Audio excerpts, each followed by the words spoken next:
So yeah, guys, that's it. We see the new reaction to those cards. Again, the quality is a bit junky, you know. But yeah. Oh, okay. So those are the cards which were leaked yesterday. I did see them on the Swim stream, basically. But yeah, now we got the official release in English. So 2 mana, slow speed, hunt the weak, slow. Your opponent discards the weakest follower from hand. Very, very interesting. So we're going to take a look at them first, and then we are going to actually basically comment them. Brutal Hunter, 4 mana, 3/3 challenger. When I'm summoned, give me quick attack this round. Okay. Then Wrathful Rider, 5 mana, 7/3 challenger. Okay, more on that later. Not really a big fan of this card. Arel the Tracker, 6 mana, 2/5, round end. If you cast a spell on me this round, I strike the weakest enemy. So like there is a match of those are probably the Riven cards, and so the team of Riven, it's basically the weakest, you know, like targeting the weakest, which is something pretty interesting. So your opponent discards the weakest follower from hand. This is pretty interesting, like really. You don't want to look at this as a removal against an aggro player. Like this is not really how can I say it? A tool against aggro. Because if you're up against aggro, most of the times you are just removing their 1-drops or 2-drops or whatever, something that they don't really need. For example, taking into consideration discard aggro, most of the times with Hunt the Weak, you will remove their Flame Chompers, which is pretty trash. And on top of that, like it really sucks because you are discarding it, and so like you summon the Flame Chompers. So like of course this is probably the worst thing that could happen. But like I'm saying that you don't have really huge value on the Hunt the Weak against an aggro player. On the other hand, against a control, imagine like the Freljord Shadows Islands for now, like what we see currently in the rank, in the ranked. Imagine removing their Wielding Stones, which is not that much played currently because it was nerfed. But imagine discarding their Trundle, which they want to ramp into, you know? So like they don't have a target to ramp into. Like this is very strong against control instead, because their weakest follower is most of the times the only followers that they have in hand, or in the deck really, and you are removing them. So like this is more of, in my opinion, more of a control tool against a control mirror or matchup, or it could be run even in aggro decks just to remove those very big units. Like if their weakest follower is also their strongest follower against a control, so that's when it is happening, then it is pretty strong, really. Or like again as a counter, probably like with Jinx, it is pretty like risky to go for it. But like if they have Jinx in hand, they've been keeping her in hand, stuff like that, then you can remove her. So like yeah, if they have a lot of champions and not a lot of units, oh no, the weakest follower, oh yeah, so that's pretty bad. Like I didn't read that. You can't make them discard champions, so like you can't make them discard Randall. Then I don't know really about this card. It is pretty meh. Like really, not a big fan of this. Like if they have a combo piece, which is a follower, against particular decks, if they become meta, then Hunt the Weak could be a combo disruption tool, you know? But like, yeah, now that it is only follower, really, I don't like this card all that much.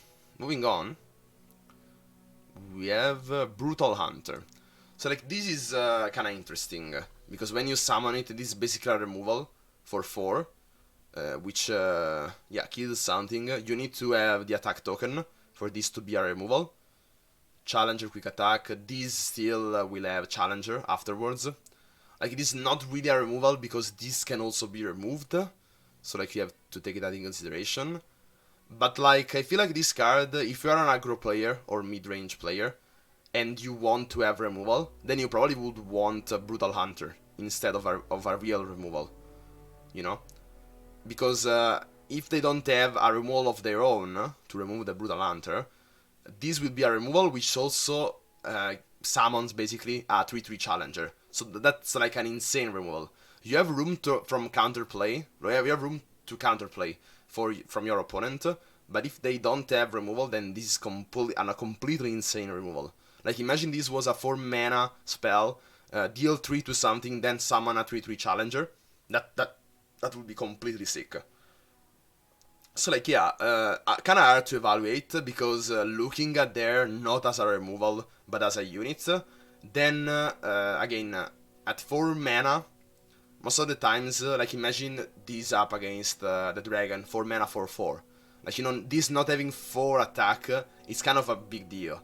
So like this can only trade with stuff from turn 3 or even before than that from turn 2, So like it is a pretty cheap removal in the sense like it is on the range of Get Excited and such. You can't cast it again on every turn. You have to have the attack token for this to be valuable. So like yeah, a huge if on this card, but this could be viable. Like I could see this in some aggro midrange decks. Like you can also buff her attack, so probably on Freljord midrange Frostbite, that could be the case. That could be okay.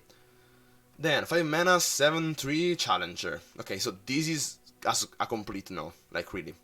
Because the 3 health is so huge here. Like this can be removed by anything. Noxian Fervor, Get Excited, Gotcha, whatever, really. So like it is basically a 5 mana, lose 2 mana. Like they have to remove it, but that's it. Like I don't know if you run a lot, and I mean a lot of threats at 3 mana. Sorry, at 3 health, so they have to use removals before, and they will not have it for this. But yeah, like and also if they don't have removal, you can remove something of your own, which is like a 5 mana deal 7. That's kind of okay. It's a bit like a Thermogenic Beam, which is not a Thermogenic Beam, or maybe like a Vengeance, which costs 2 less, but you have to have the attack. So like yeah. Kinda also again pretty situational, but then you lose her immediately after. So like even if she costs just 2 less than Vengeance, or basically a Thermogenic Beam 2 mana cheaper if you want to deal 7 exactly, I still think that it is so much more counterable than the other cards, then it is not worth it for the mana reduction basically. So like this is probably a 0 out of 5. It has high attack. So like this could be something, this could mean something, but it is on Noxus, they care about high attack unit, but yeah, probably a 0 out of 5, not competitive at all. Even in Expedition you don't want this card in your deck. Then Arel the Tracker, 6 mana 2/5, weak to Calling Strike, so that is worth noting. Round end, if you cast a spell on me this round, I strike the weakest enemy. So like, this is a pretty interesting control tool, really. Like with gems, this is probably the obvious synergy. You just cast a spell, a gem on this.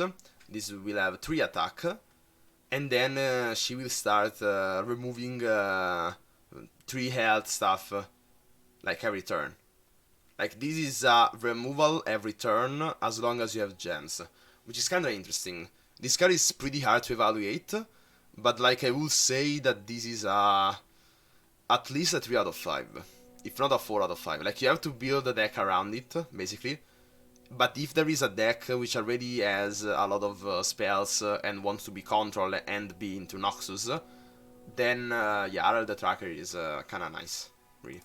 Like I like this card a lot. Even if she doesn't become meta, at least I think that that's a pretty interesting idea. So yeah, today we got just 4 cards, not much to talk about, and then yeah, let's continue the stream, and that's it for this video if you're looking this on YouTube.